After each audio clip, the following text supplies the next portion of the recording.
Hello, cultists. What's the biggest podcast in the world? Well, it's not us, clearly. Still, we do what we can, and we're here for your listening entertainment. It's the first Tuesday of the month, and once again, we're back with a look at another cult movie. And while it may not have been the one originally scheduled, it's still a classic, in inverted commas. Your mileage may vary. Yes, this time we're taking a rain check on Jake and Elwood as we head into the retro future by way of the 1980s with the 87 Schwarzenegger Paul Michael Glaser adaptation, and I use the term very loosely, of the Richard Bachman Stephen King short story The Running Man. That's right, just in time for the Edgar Wright Glenn Powell remake. We thought we'd take a look at the 80s original. So stick around and join in. Maybe you'll take home some fabulous prizes, including the Cult Classics Home Edition game. But as always, I'm not alone. I'm joined by three of the best stalkers in podcasting. First up, we have the hunk of chunk, the master of disaster, the guest that dispatches his enemies by use of toy ships and 4K discs. It's the collector. Who loves you and who do you love? It's Mr. Mike Wilson. Welcome, fella. I live to see you eat my podcast contract, but I hope you leave enough room for my fist because I'm going to ram it into your stomach and break your goddamn spine. Nice. You suggested this one, buddy. Any particular reason, or was it just because the new one was coming up? It was because I'd never actually seen it, and I wanted to watch this before watching the Edgar Wright version. You know, I'm a massive Edgar Wright fan, so I was always going to be kind of first in the queue for that one, and I thought, I should watch the original. I probably should have read the book as well, but, you know, what the heck?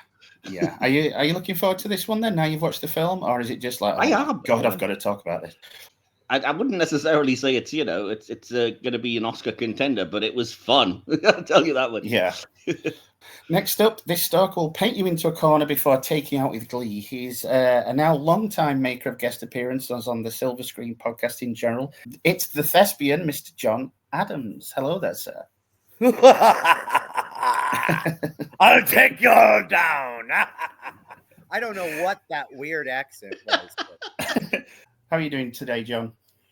I'm very well, thank you. Not well with the impressions, but doing well myself. And you're no stranger to this movie, I'm guessing, yeah? Oh, yeah, I grew up with this baby. Oh, fantastic. I'm aging myself again. Now, I should mention, for the benefit of the audience, for any first-time listeners out there, John is an artist who specializes in collage of film and TV shows, and he's very kindly allowed us, I hope he's allowed us anyway, to display his collage for today's movie. So if you're watching on YouTube, you can see the kind of good work that John does, and if you're listening on audio, well, tough. But yeah, please check out both his Running Man piece as well as many others on John's Phoenix Photography site. We'll place the link in the description. Thank you. No worries. And finally, we know him as the director, but he's with us so much these days, he's rapidly becoming the Captain Freedom of Silver Screen. He's so reliable. It's Mr. Michael Whaley. How are you, man? Get down, grab my hand. You said we were doing the impression. I'm doing. I like you have the growl with it. Yeah. Get to the chopper. Oh, went off the rails quick, didn't it? It did. But yeah, thanks for coming to the rescue once again, Whaley. No problem, man. Nice. Is this a notable one for you among Schwarzenegger? Oh yeah, movies? this is. I grew up with this one as well, and it's always been one. Like, I own it. Like, I've always thought it was a really fun movie. I've never read the source material though, and so I don't know how much it differs, other than hearing people say, "No, it's pretty different." Nice. So now the contestants are in place. Without further ado, we'll get down to the movie. The Running Man's a 1987 dystopian action film directed by Paul Michael Glaser and starring Arnold Schwarzenegger, Maria Conchita Alonso, Richard Dawson, Yaphet Kotto, and Jesse Ventura. The film is set in a dystopian US and featuring a TV show where convicted criminal runners must escape death at the hands of professional killers. It is very loosely based on the 1982 novel written by Stephen King and published under the pseudonym Richard Bachman. However, a later lawsuit determined the movie itself was plagiarized from the 1983 French film Le Prix du Danger, directed by Yves Boisset. The Running Man grossed $38 million on its $27 million budget in the US and opened to mixed reviews from critics, with the movie then going on to be a hit on home media and developing a cult following. A new movie adaptation of the novel, directed by Edgar Wright and starring Glenn Powell in the lead role, is set for release by Paramount Pictures in just a few days. So if this is your type of thing, it'll be on national cinema release from the 7th, I believe. Yeah, now for this one, I don't remember much. I certainly didn't see it at the cinema, if I recall. I wasn't a huge Schwarzenegger fan back then, so his movies sort of passed me by for the most part. I do remember the kids in the school playground talking about it excitedly. So I eventually sorted it out when it was released on video. It was okay. Didn't blow me away exactly, but it was good fun. So what about you guys? Mike, I know that you've not seen this one before watching it for this. So No. Yeah, was it on your radar though prior to Oh this yeah, I mean I'm a big Stephen King fan, so I kind of knew of it and knew it existed. And I wouldn't say I'm the world's biggest Schwarzenegger fan, but I could get a kick out of watching basically any of his movies. So it's kind of a weird omission, which, like I said, like a lot of that kind of thing, I just wanted to watch it and fill in that gap. And yeah, I would say it's basically what I expected, more or less. Fair enough. How about you, John? What was your first experience with this one? Any good memories? Oh, yeah. I wasn't actually a big Schwarzenegger fan back in the day, but my brother was. So I think we saw this probably on HBO because HBO had not been out that long.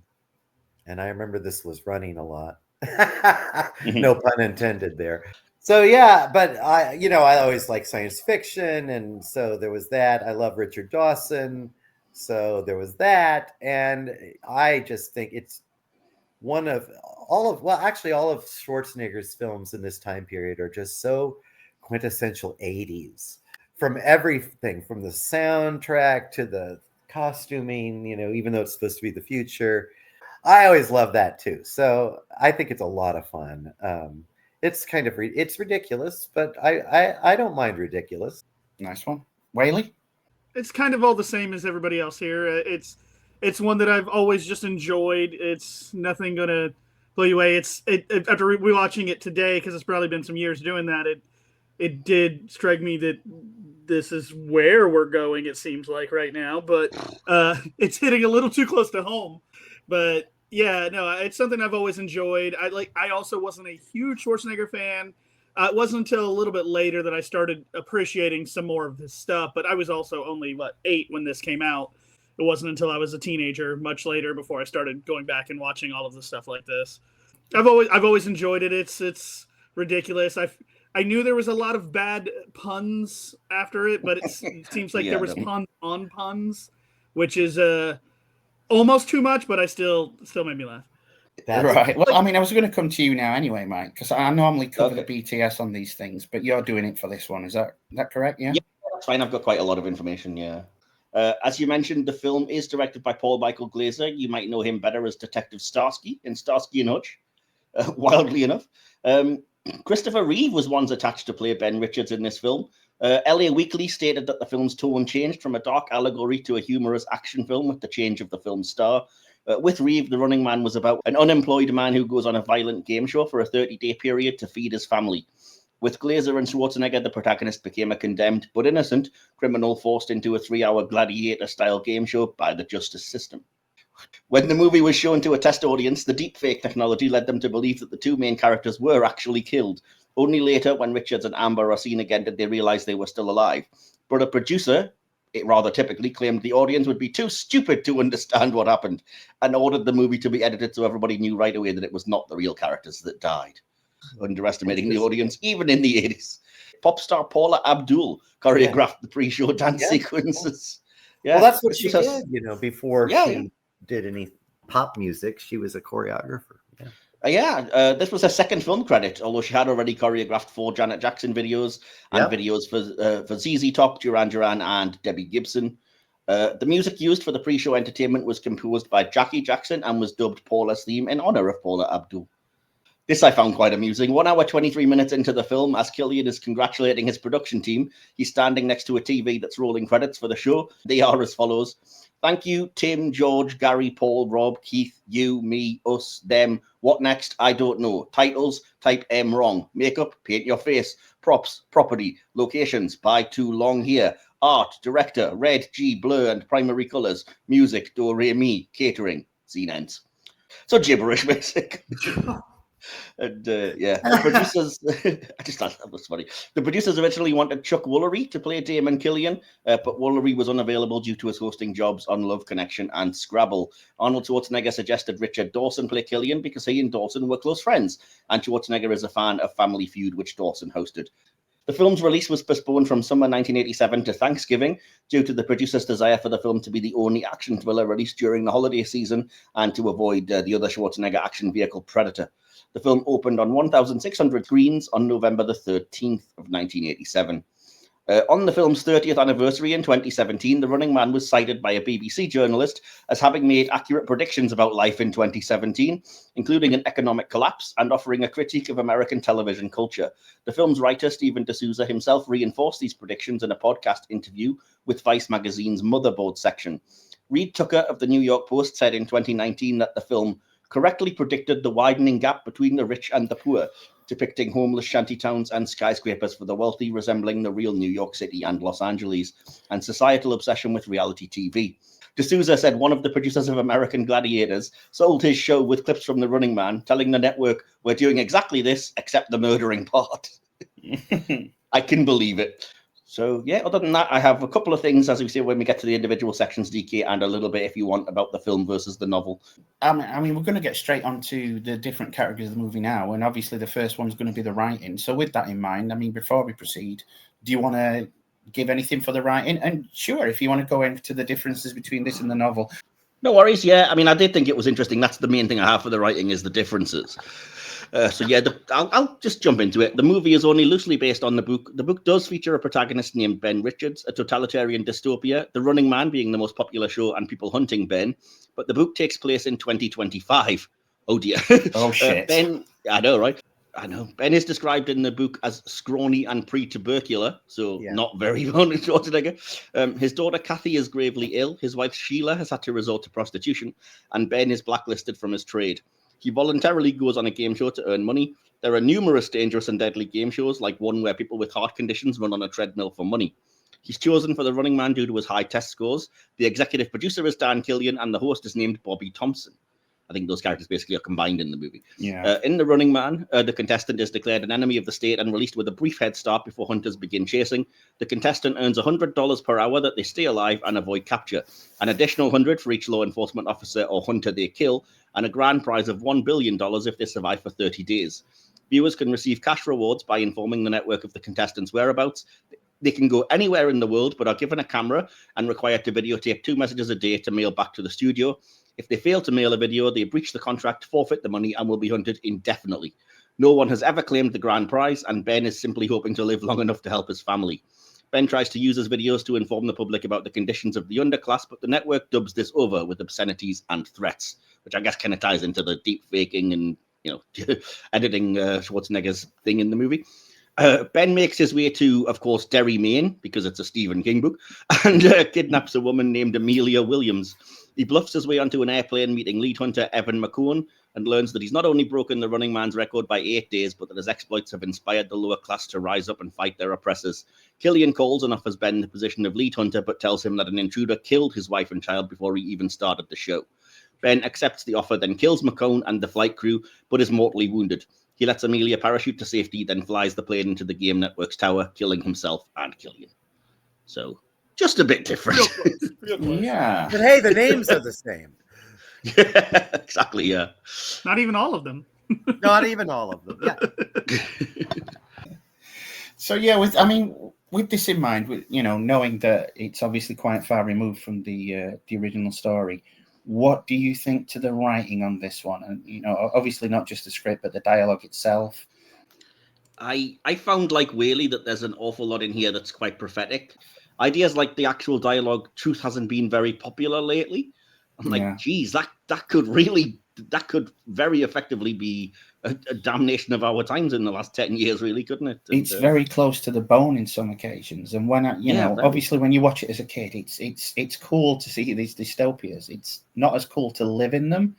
And so when I don't know what you guys thought, but when I'm watching it now, it kind of leaves a bit of a sickly feeling in my stomach. It's the same reason I have trouble watching, even though I loved the movie the last 5 or 6 years, I can't watch Idiocracy. Like, Yeah. No, I can't either. I yeah, can't it's just either like- because it's not funny anymore. it's not funny. Like, I mean, No, this is still fun, but it's like, it is, the writing is a little prophetic. Just, I wonder if people who wrote on this ever wrote on The Simpsons. I always think this is a great, like, 16-year-old movie for a person that's 16. Yeah. You know, I mean, there's not, it's, you know, it's not a message film.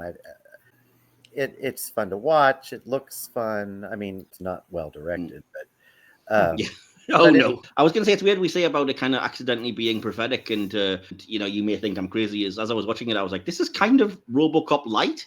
Like, it's trying to do satire. It is. It does. Area, you know? It tries it, but it just doesn't have that Verhoeven kind of finish.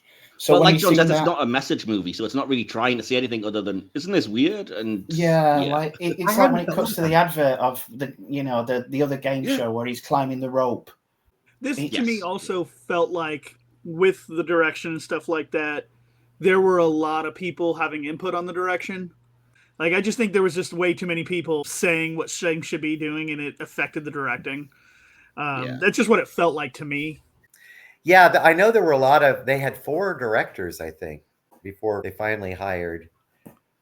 Which means, well, you know what? They hired a TV director because TV directors don't really direct the acting as much as on film. Like, TV directors get brought in to establish characters a lot of times and things that are already there, and then just run the ship while it's going on there. So it's not. So I didn't know he was the 4th director. Yeah, they wanted. Yeah. That's why they brought in a TV director, is because they wanted somebody that isn't gonna cause a stir and have problems with the lead, who's gonna be there no matter what. Well, and also you've got the whole thing about, all right, he can come in and do it cheap and fast. Yeah. And at that point, they're running out of time. They need somebody to just come in and just shoot it. To me, it starts off very much wanting to be the Terminator, right down to the opening credits font. It's very. Oh, it's so 80s though. Yeah, it so wants to be something more heavy, but it's so it feels cheap to the point that halfway through it just thinks, do you know what? We're just going to become an episode of WWE Raw. I think you're right though, DK. It's from that era where the wrestlers were their own big celebrities, and you had like Hulk Hogan and Ultimate Warrior and those first bunch that became breakout stars and movie stars in their own right and stuff. And well, yeah, and you got like Rocky 3 at this point, which would also be that same kind of feel, same period. Yeah, it doesn't. That's what it's riffing on, isn't it? I think really when it comes to like font choice and stuff, that's just marketing. You know, it's like, we're going to make it look really tough, and we want people to think of Terminator because it's Arnold, and you know. By the way, it was 6 years away from Raw being on TV. Yeah, so wrestling was a thing, obviously, but there wasn't a spectacle of TV wrestling. Cool. So I mean, we've already touched. We've quite heavily leaned into the direction side of things. So do you have anything with regards to direction, Mike? Not a lot, but just this one bit of information. In a 2015 interview about the film, Paul Michael Glaser said that he was originally approached to direct the film, but declined because he felt the pre-production period was insufficient.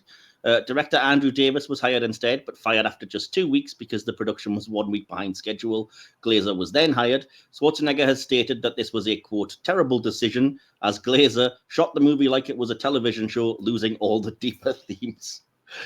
Sure. That's all I have about that. I'm not sure you can blame it all on the director, but hey, okay. Yeah. I mean, losing the deeper themes of what, Arnold, really is kind of weird. Yeah, that's exactly right. Is there anything with regards to the direction that you guys actually like? I love all of the game show stuff. I mean, again, it's TV. He shoots that like a game show. It feels very real when it comes to the game shows, and I love that part of it. I mean, the rest of it's fine. It's nothing to write home about, but the rest of it's okay. But yeah, it did, like, the game show stuff was great. It's just when it cut into the arena, that's when it felt like it just was unconnected to a point. Yeah, I agree. I think it captured the larger than life stuff of the game show within the actual, the studio audience and the things with Richard Dawson hosting. But when it kind of got to the arena part, it did feel very much we're on a soundstage in the 80s. It didn't really feel super believable. And there's an awful lot of convenient moments, like they ask somebody to choose which runner they wanted, and they choose Sub-Zero. And then I was like, isn't it convenient that then they end up on an ice rink? Like, well, what would they have done if there was anybody else, you know? Yeah.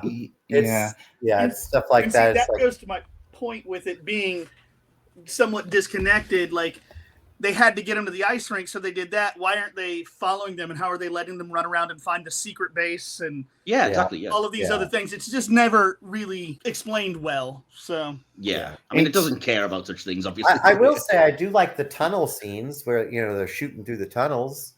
Yeah, that's another that thing does look like a damn good ride. Direction and stuff. That's pretty fun and cool looking. I know it's down to the budget as well with the effects. I don't like when you look at something like Escape from New York and you see that he's got this massive space to cover, it feels like a space. But as you said, Mike, with regards to this, everything does feel like a soundstage, and it just moves like they want from one set to another, and it's, we need to find the uplink. Oh, it's just across the street. It feels very, Rent-A-Ghost at parts. Very contained.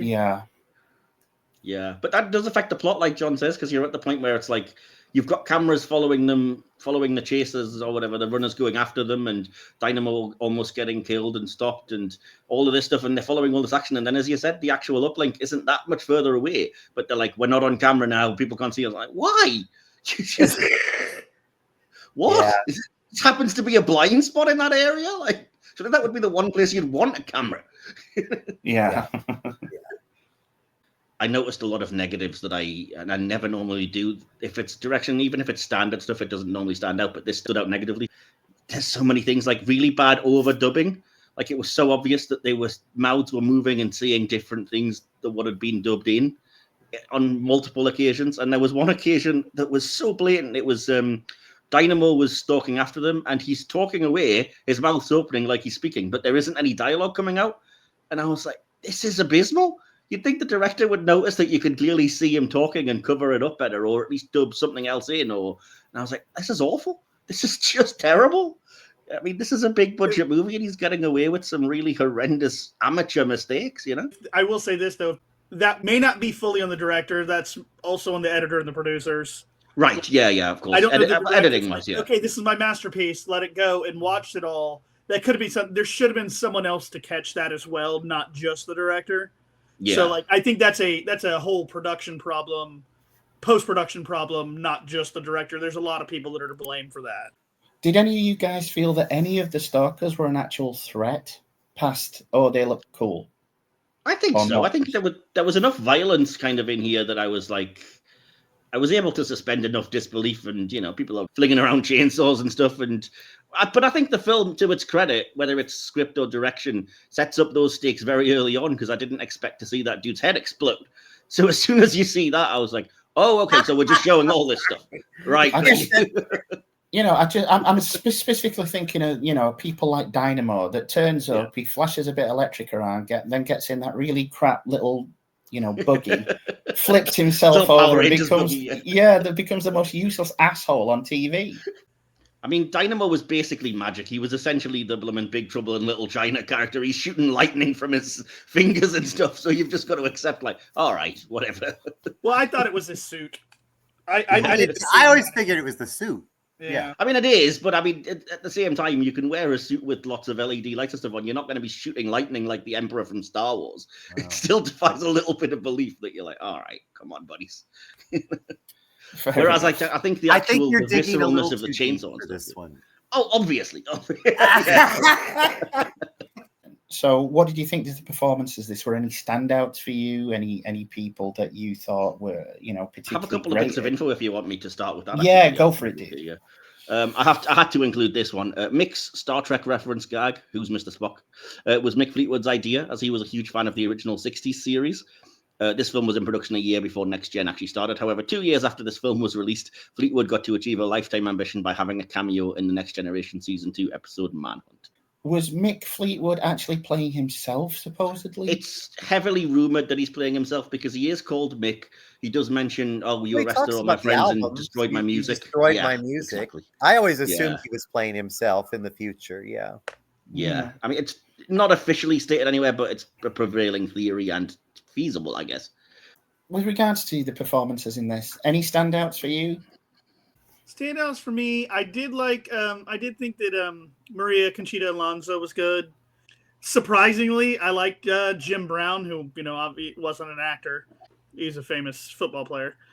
Richard Dawson, I think, probably is the best performance in this, even though Definitely, hindsight, just playing himself. But yeah, no, I'd say those are that. I mean, it's a Schwarzenegger. He did the same thing over and over again. And, that he did for all these years. I mean, some of his performances were great with some things, but it wasn't anything to write home about. I was going to say the same thing, actually. I mean, not knowing Richard Dawson, I was impressed that it was quite an actor-y performance because I didn't know he had acted before. So I was like, oh, this is a really good... And again, I didn't know he was really effectively just portraying himself. I figured he might have been a nicer dude and this was a stretch. But either way, it was a good performance. It was compelling. It's probably the best one in the movie. I also liked Maria Conchita Alonso. I thought she was really good, even though the writing was doing her no favors. I will say one thing I didn't mention about the writing, slightly controversially. There's one too many rape jokes in this. You can really tell it's the 1980s at times. I counted no less than 3 jokes about rape that were not funny. But yeah, not so cool. But no, other than that, back to the acting again. Mick Fleetwood's just playing himself, as you said. Schwarzenegger's basically playing the same, action hero cheese ball that he was throughout the 80s, and he's kind of in Batman and Robin mode. I'll just fire a pun out and that'll do. In favor of in lieu of any acting, I'll just make a pun. So, which again, that's if it's his career, fair enough. The only other person I've noted down was the character actor Ken Lerner. I don't know if you know him from anything, but I know him from a load of different things. He appears as the court-appointed theatrical agent, which is such a fun idea anyway. And he doesn't have a huge role, but I was like, oh, I know that guy, and he's good in a small role. I do like. I do think Dawson is a standout. Again, like you, Mike, I had no idea. I didn't know about Hogan's Heroes and stuff. And the only thing I knew him was as a game show host, but it was after the fact of this, and I thought he got the game show gig on the back of this, to be honest. I think he's a really good performer in this. He really does come across like a shit, but, from what everybody's saying, that wasn't a stretch for him. As you say, Schwarzenegger is just Schwarzenegger. I feel bad that Yaphet Kotto didn't get that much to do other than, a couple of lines, dead. But he's so good in Alien as well when it was many years ago. And even when it comes to things like Live and Let Die and stuff like that. But what about you, John? Any standouts for you? Oh gosh, I'm just repeating at this point. Because mine is Richard Dawson by far. So yeah, I mean, I hate that Yaphet Kotto has nothing to do in this. He's a favorite of mine, or was a favorite of mine as a character actor. I do have to give a special shout out to the dude on my avatar, Jesse Ventura. I love him in this. I just love the scenery chewing he pulls. I read somewhere that when they were filming Predator together, John McTiernan didn't want Ventura and Schwarzenegger in shots together because Ventura was visibly so much bigger than Schwarzenegger, and it just didn't look convincing that he'd be killed before him or whatever. And it's like, when you watch The Running Man, you can clearly see that Ventura's dwarfing him. It's stupid. It's probably because, I've seen Predator so much, but every time he turns up on screen, I just think, look, that man's a goddamn sexual tyrannosaurus. As he spits tobacco out. Yeah, but I love the where they try and update him for the modern audience towards the end, and he just walks in with this armor that's falling off him. It's just ludicrous. I just love it, and I love the fact that he doesn't seem to take it seriously, even when he's doing that workout video at the start. And it's just so pantomime. Yeah, I love it. Well, what's also great about his performance in this, I love that he's supposed to be this badass, but he's really become this spoiled softy. And then they force him to, he's like, I'm not doing that now. I actually kind of love that they had that little twist in there a little bit for him. Yeah. Because all the time, they've built him up over the course of this movie, and you think he's going to be like the final boss almost. Yeah. So when he comes in and says, screw this, it kind of, it's one of the few things in the script to me that kind of wrong-foots you, and I like that. So has anybody else got anything with regards to the performances, the acting that they haven't brought up yet? No, I just have music and sound as the next thing. Yeah, no worries. Well, I mean, we're on to the FX production design now, mate. Have you got anything with Oh. regards to this other than No. it was done at Poundland? Basically, yeah. I think the one note I have written is, "Wow, this is 1980s, isn't it?" Because it just is. Like I said, I can never get away with it. I know you can't possibly predict, technology and stuff like that. But anytime there's an 80s vision of the future and it has those dodgy Commodore computer graphics, and it's just like, oh, come on, really? I love it. That's what for me, it's nostalgia. Yeah. Honestly, it really is hard for me to look at it and judge it from a more contemporary point of view, because I just think of it as, ooh, how cool did all that look then? Yeah, fair enough. Yeah. It's a personal preference, I guess, yeah. I mean, I do like some of the effects in this. I do like the matte painting when they're looking down upon the city. I mean, it's only I sent you to your Discord, by the way. John sent me a matte painting that's on storage somewhere from The Running Man. I'm not sure if that's the one you're talking about. Yeah, it's at the Academy Museum in Los Angeles, and they've got the matte painting that they used of the city of Los Angeles. They've got that hanging up. Cool. Yeah, I do like the matte paintings. I don't like the obvious lack of budget. They do try and do okay with it, but it's certainly not. It's not had money thrown at it like you did with Total Recall a couple of years later. Yeah, and the one thing that I don't like, and it's just a minor niggle, but it's just me, when they first cut to the eye view, as if you're looking up at the screen in that city, the video is off kilter. Oh yeah. I hate that. It's like they hanging. You mean it's hanging slightly off? Yeah, it's like they just cannot be bothered for the details, and that kind of thing always just makes me retch. They probably couldn't be bothered. Like a theme of this movie. It's like they again quick and dirty. I think Yeah. I hate that we're tearing this movie apart. I don't hate it. I mean, yeah. I don't. It is. Well, I'm still not a great film. It's a fun movie. It's not a great film. So. Yeah, that's true. Yeah, so that brings us to sound design, and you say you've got something on this, Mike? Yeah, because the music is actually quite important to this movie in a weird kind of way. The film's soundtrack was composed by Harold Faltermeyer. You may famously know him for the Beverly Hills Cop soundtrack. He's the guy that brought us Axel F, and thus is indirectly responsible for the Crazy Frog. But don't hold that against him. Again, Brits will know what I mean. The soundtrack includes music by the soundtrack includes music by Wolfgang Amadeus Mozart, Richard Wagner, Jackie Jackson, Glenn Barbie, and John Parr, who I'm sure you'll know, Man in Motion, etc., who performed the main theme of the film called Restless Heart, brackets Running Away With You, written by John Parr and Harold Faltermeyer, produced by Faltermeyer.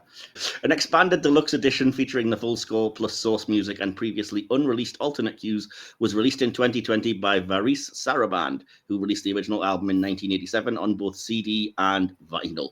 DK, you're a music collector guy. Have you got your hands on the Running Man soundtrack? I don't, but weirdly enough, I mean, I'm not completely sold on this movie. It's not a particular high, but I love this soundtrack, and I think it's an unrecognized gem from Faltermeyer. As you said, he's well known for Beverly Hills Cop. He's well known for Top Gun from the 80s. I have the soundtrack for Fletch, which is a pretty good one by him. But I think this is a really underrated score, and I think it deserves more recognition. Cool. Being also an opera singer, wrestler, and actor, Erland van Lith performs in his role as Dynamo, part of the aria, and I'm going to butcher this, Hai gia vinta la cosa vedro mentrio sospiro from Mozart's The Marriage of Figaro. Sure, you nailed that. Yeah, and I only have one note here that I've written, which is, I spotted the William Tell overture, which I'm sure people are thrilled to learn. I've had my say. Mike's had his. I mean, what about you guys? You've got anything to do with not just the score itself, but anything to do with the sound design? I would say that I was expecting it, but of course, the first thing I hear is synth in the opening. It's pure 80s. Yeah, we're getting exactly what I thought we were getting. I didn't think it was bad. I didn't think it was great. I mean, I think it was what it needed to be for the film. James Horner's soundtrack for Star Trek II and The Terminator, partly the same soundtrack, actually. He just sold it to two people. the same song that you hear from Star Trek 2 and Terminator, they use his music in the trailer for Running Man. So I thought that was I found that interesting. I did read that one of the trailers used an unused cue that was intended for the dropship scene in Aliens. Oh, that all fits together then. Yeah. The movie itself, it's not got much of a legacy other than the remake that's coming out, but I don't think that's anything really to do with this movie. Other than that, there was a couple of things that's just related to video games. I mean, it had its own adaptation in '89, which came out on the Commodore 64, the Atari ST, Commodore Amiga, ZX Spectrum. And then the year after, the 1990 video game Smash TV apparently was inspired by this movie. But other than that, there's really not much to go at. So yeah, before we move on, is there anything anybody wanted to bring up that you think we may or may not have touched upon that you wanted to have your say on it? I know we don't technically do favorite lines, but my favorite line in the movie is why I picked this avatar. It is definitely when Maria's character says, "I'm going to throw up on you," and Arnold just replies, "Go ahead, it won't show on this shirt." That is a really good line, I have to say. That. Yeah. I guess he had to split might be mine because it didn't happen when he did the kill. Yeah, exactly. Yeah. Like it was literally in another scene when someone just references the other bad dude. Hey, what happened to the hacksaw or whatever? It's just like, oh, he had to split. Like, come on. Cool. What about you, John? Anything? Yeah, like I said earlier, the exchange between Richard Dawson and him, he uses the "I'll be back." By the way, is that the first time somebody has made fun of their own line from another film? I did read that it wasn't scripted, that it was supposed to be I'm coming back for you, but then when "I'll be back" became a thing, Schwarzenegger changed it to that. I just wonder if that had ever been done in a movie before, that their own catchphrase from a previous film was used in another movie.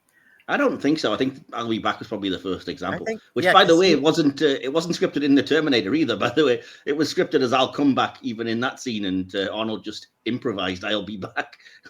So, what is it about this film that makes you come back to it, John? Nostalgia. I think it boils down to that, and it's just, for me, it's a lark. I do have trouble with some of the PC stuff, but I guess I've gotten used to that with Star Trek. So the original series, you kind of have to kind of wince and say, okay, it was the times. But for me, it's just a kind of a fun popcorn film. Cool. I've got to say, it's something that, it can be fun after a couple of beers with friends. It's got colourful characters. It is like watching wrestling from that era for me. So what about you, Whaley? It's partial nostalgia and part that it's, it is a lark. It is a romp. It's just a silly, fun time. And like, would I watch it by myself intentionally? Like, I need to watch this again? Probably not. Get a group of friends, drinking or not, and stuff like that to watch it. Then it becomes more fun, and it definitely becomes something to watch again. That's fair. It would be a fun. You know what? This movie would be a fun arena movie, like not as good as, of course. You're thinking of Rocky Horror or something like that. Yes. Yeah. I mean, I can see you having friends over and we shout out, stuff. It would be more towards like The Room than Rocky Horror, but yeah. I'm telling you, there's a fantastic drinking game waiting to happen if you just double bill this with Batman and Robin and take a drink anytime Arnie makes a pun. Yeah. Yes. People will be dead. Yeah. So what about you, Mike? I mean, without giving too much away for your final thoughts, do you think it's something that you'll be coming back to frequently, or is it just kind of a one and done for a good while? I wouldn't be averse to revisiting it, but I think I probably would end up feeling very similar to Michael Whaley. It's not something I would necessarily be like, oh, I want to watch a movie, let's chuck this on. But if I was to have people around and wanted to have a laugh, or was getting, having a few beers, or if I was happening to want to ever do like an Arnie retrospective and go through every Arnold Schwarzenegger movie, I certainly wouldn't skip it, just for a bit of fun. And I mean, I can see myself enjoying it well enough. It's not something where it's unwatchable or I was like having a terrible time. But yeah, it certainly isn't one that I watch for kind of cinematic value. That's fair enough. Well, I mean, we'll come to our final thoughts in a few moments, but before then, we'll be going to our regular feedback expert, Vian, to hear what you out there think. So, yeah, Vian, what's the verdict on this one from our listeners? Lots of interesting feedback on Running Man, not to be confused with Running Woman, which is what I thought at first, which, if you haven't seen it, is a terrible ripoff of The Fugitive with the genders swapped out, but it is starring the great Andrew J. Robinson. So if you haven't seen it, maybe not worth a watch, but definitely wouldn't get this kind of feedback. So regarding Running Man, from the Northeast Retro Den, aka Nerd, Facebook group, Kieran Bose says, one of my favorite films for its retro futurism, the action, and the one-liners, 5 out of 5. Luke Owen, my thoughts are one day this movie will be a documentary. I'm not sure I want to know the commentary on that. Also from Nerd, Ivan Lana, the movie details how the establishment uses hope as a tool of compliance when there is none, and that society is designed to fail. It's a strong message, and the movie is definitely worth a watch, which puts the documentary comment into some interesting perspective. IIFI Repertory Theater Group's Tobias Nilsson says, classic 80s Arnie with cheesy one-line. Oh, it's an Arnold Schwarzenegger movie. Okay. Classic 80s Arnie with cheesy one-liners, over-the-top action, and super 80s aesthetic. Been a good long while since I last saw it, but remember it fondly, smiley face. Cinema of the 80s, Robert Moore says, one of Arnold's best. My first time seeing an Arnold film was this on videotape back in England at my local video shop. Drink Cadre Cola. Lots of perspectives here, mostly from men, I'm noticing, and I'm wondering if that's a reference or a repercussion, I should say, of it being an action movie, but there are plenty of women who like a good action movie. From the 80s and 90s movies Facebook group, George Fremd, really a product of its time, ties in nicely with the larger-than-life wrestlers of the era. Johnny M., the book is phenomenal. I highly recommend reading it. Lots of praising for the book here. Pontus Oman agrees with John. Book is better, but the movie is a good action thriller as well. Cinema of the 80s again. Chris Edwards' great Arnie movie. And Peter Ferrigno, highly enjoyable, but obviously lacks the chops tension of Arnie's two other big 80s sci-fi hits, Predator and Terminator. Score, say, 3.5 out of 5. Yeah, a lot of guys really into this movie. Not one I'm familiar with. I didn't even know it was an Arnold Schwarzenegger movie, as I stated, but yeah, lot of favorable impressions here. So back to you, DK. Great stuff. Thanks, Vian. And thank you to you out there for letting us know what you think. And as always, if you feel you missed out, drop us a line on our socials or in the comments below and let us know your thoughts. So with that taken care of, it's time to wrap this thing up, which obviously means it's final thoughts from us and score time. Come on, folks. If you've been with us before, you know how this works. And if not, then you'll quickly figure it out. And as always, we'll begin with our guest. So, Whaley, I'm coming to you first on this one. Let's hear your summation on 87's Running Man. The Running Man is a fun movie. Like, it's ridiculous on all sorts of levels, but at the end of the day, it's worth watching. And I will watch it again, in a group setting. But I'd probably give it 3.5 out of 5. Fair enough. John? I also give it a 3.5.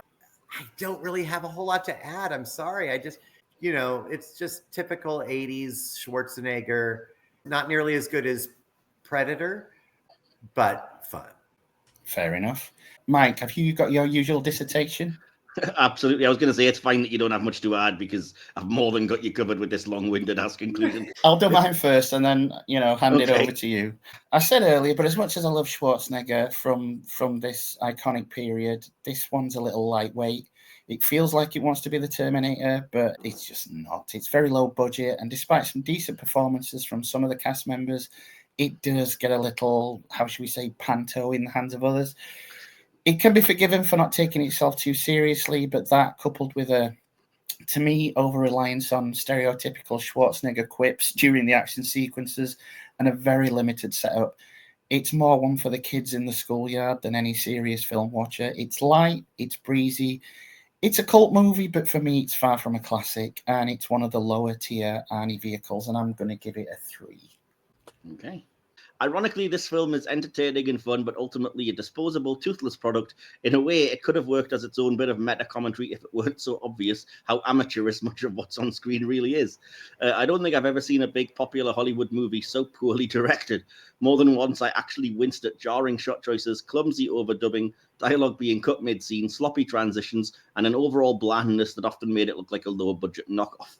Credit where it's due, though, the stunt performers, choreographers, effects teams, and a good handful of the actors do manage to elevate things above the mess. The whole production screams 1980s, which is strange for a film set in the supposed future, but it does add a kind of cheesy charm if you're willing to lean into it.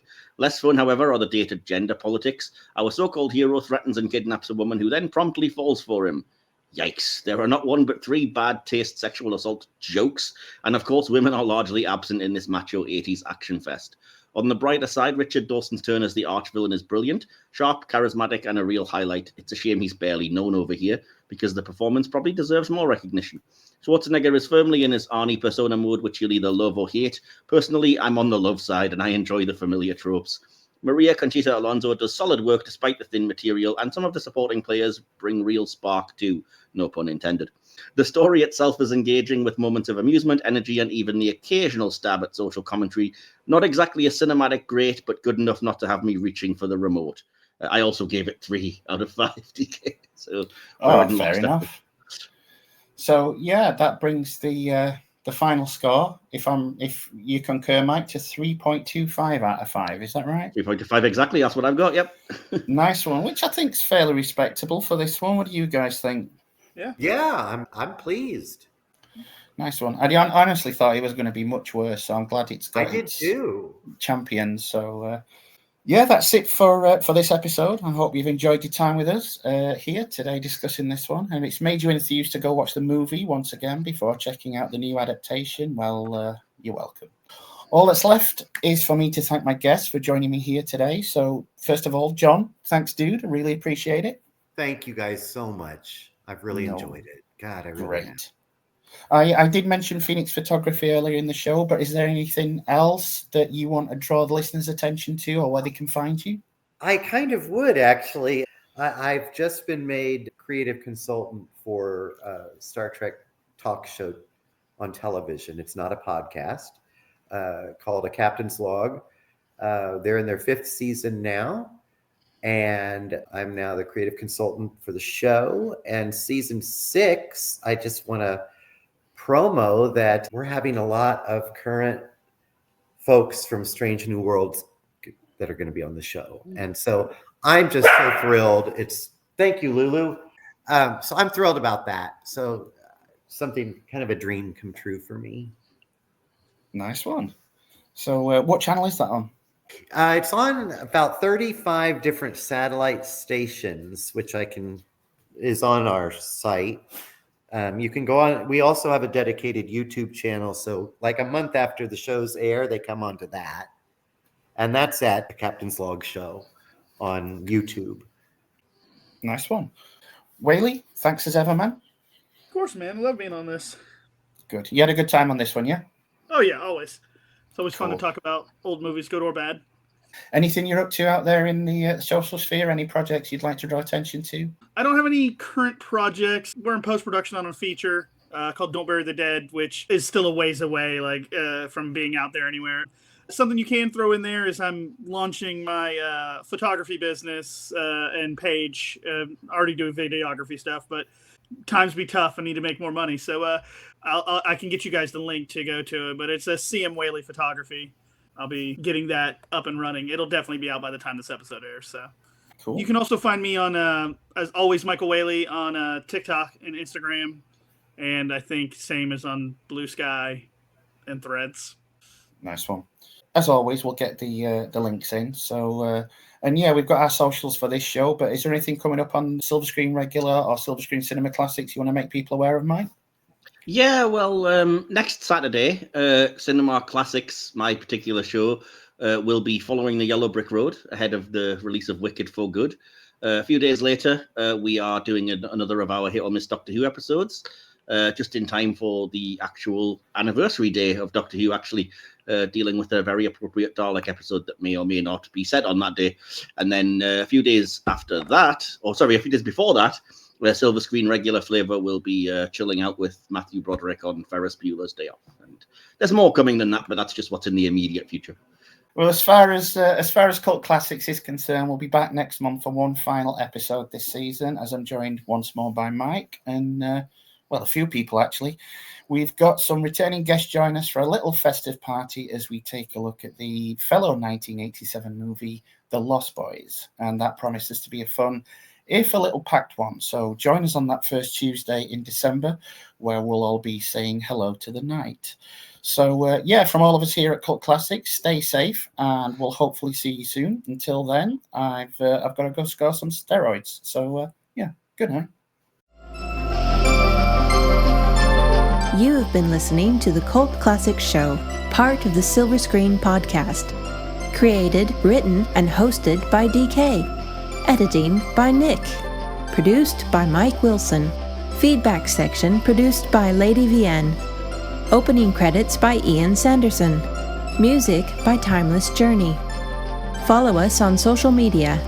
Links to all of our social media pages can be found on our link tree. And don't forget to like, subscribe, and share. This has been a Mad Badger production for the Media Matters Podcast Network. Copyright 2024. Thank you for joining us. We hope to see you next time. And remember, no matter where you go, there you are.